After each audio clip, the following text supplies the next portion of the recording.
Welcome everybody, my name is Marcus, and in this video I'll show you a simple way how you can add photo to your album on Facebook. So let's start. The first thing you want to do is just be on Facebook, and when you're going to be here, when I'm going to post something and I'm going to add a photo here.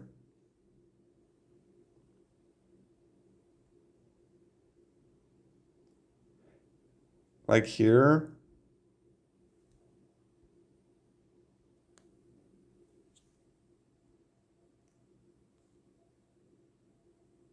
Okay, and I'm going to add so many videos.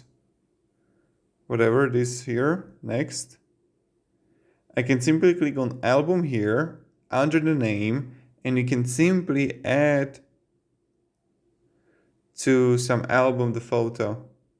So, and you can add like bubbles and effects and stuff like that. So that's pretty much it how you do it. And this is how you can add photo to your album on Facebook. Thank you very much everybody for watching, and have a great day and goodbye. See ya.